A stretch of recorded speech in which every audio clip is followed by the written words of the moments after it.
Good morning, good afternoon, and good evening. So, another OneUI 7 portrait ROM got released for the Galaxy Note 9. The fingerprint scanner is working. This is the theme that I have downloaded from the theme store. ROM is working fine. I will say that do not expect a lot from the customized ROM because this is the highly end ROM OneUI 7, porting it for the old device. Usually, or most probably, the features that come or related with the hardware will be not working with the old mobile phones. It is good that finally the Galaxy Note 9, the almost like 7 to 8 years old mobile phone, is up to date to the Android 15 and OneUI 7. I set the pattern unlock, so the pattern lock is also working, but there is no face unlocking. So this is OneUI 7 Android 15 baseband version provided. This is the kernel version and the build number Duhan ROM version 4.0. I hope I am pronouncing the name correctly.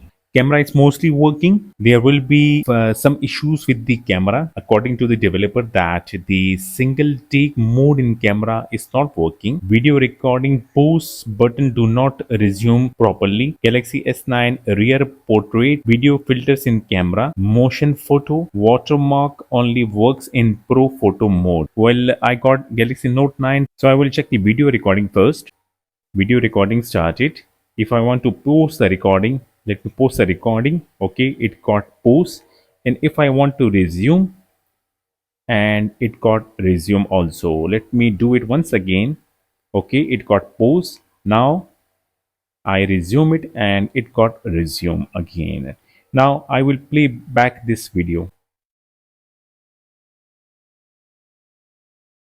Yes, it have issues on the playback. We can see that there is an issue with the resume or pause during the video recording, either with the S9, S9 Plus or Galaxy Note 9. Other than that, the camera is good for like video recording, for taking pictures. The rear camera and the front camera working. Yes, if you want to take a picture instantly, you can use the camera application. If you want to record videos instantly, yes, you can do that. On the lock screen, we can edit the lock screen the way we like or the way you like. Wallpapers, you can change the wallpapers. If you have any downloaded wallpaper, you can do that. And if you want to change the clock, the styles, fonts, colors, etc., you can change the icons also straight away from the lock screen. I got two SIM card in my mobile phone and both network signals are coming. Also the VoLTE working. So I make a call and yes, the calling is working. The OneUI new control center is fabulous. Definitely, it's look much better than ever before. And if you download themes, the control center will also change accordingly. All the widgets that you can see on the mobile phone, yes, it is working perfectly. Now about the S Pen, S Pen may be not working all the way.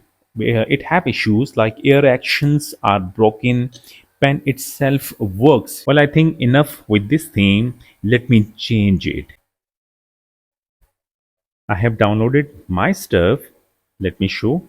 These are the stuffs. These are the themes that I have downloaded. I will pick this one and it got applied. Check the control center. It will also change the colors according to the themes. And I will select sketch. Let's generate the picture. Okay, it is done. The picture that you saw first got converted in Sketch. Okay, this time I'm going to edit a picture using Galaxy AI. I will select this, the same picture, the one I converted in Sketch. I will try to remove the horns. We'll tap the Galaxy AI. Then using my S Pen, I will select the horn. First this one. Well, it did not work. Let me try it again. The generative AI is actually not working properly. Let me restart the mobile phone once.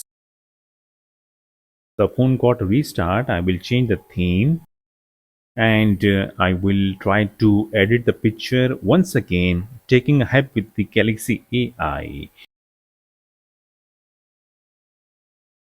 Now I will try to remove the horn. I will tap this one and then I will tap generate. Look like neat and clean. Let me see the original one. Yes, it is working. Now let me see if it can get saved. I will tap the save copy. So the picture got downloaded, but no, still the horn is back. So the generative AI is actually not working with the current version, but hopefully the updates will bring the changes. You have to read my video description and also click the link, check the thread of the developer where he have provided all the details about the ROM. With the Galaxy Note 9, I checked the smart tags. The smart tags actually working with my Galaxy Note 9. I connect my Galaxy Note 9 with the external LED and it shows. At first, I try once, it didn't work. Then I take out the cable, the Type C, and I reconnect the cable, and suddenly the text came on the external LED. And I was using the mobile phone while the mobile phone was connected in DeX mode. Samsung DeX was working good, but the sound was not working, which is a bug like HDMI DeX audio currently not working. With my Galaxy Note 9, the wireless Samsung View also working. Messages are coming and I can send a message also. The Bluetooth device is ready to pair. Bluetooth device is connected successfully. The Bluetooth connectivity got successful. Then I tried to play music with the connected wireless headphone, and yes, the audio is also working wirelessly. So there is no problem with the audio transferring wirelessly. Good morning, good afternoon, and good evening. I hope you all must be doing good. शुभ प्रभात, शुभ दोपहर और शुभ संध्या। मुझे आशा है कि आप सभी अच्छा कर रहे होंगे। मैं आप सबको खुशामदीद कहता हूं और मैं उम्मीद करता हूं कि आप सब खैरियत से होंगे। I call you Soup Kashanti and I hope you all are well off. At the end, I will say it's a good ROM. Those who are a flashaholic, they are trying always a new ROM on the mobile phone. Those who have a Galaxy Note 9, they want to update to OneUI 7. They want to take benefits of the Galaxy AI. Must try this ROM. I will bring another video how to flash it on the Galaxy Note 9 on the Galaxy S9 Plus as well. Thank you so much for watching the video. Subscribe my channel to stick with it and wait for my next video. Take a good care of yourself. We'll see you in my next video. Until then, goodbye.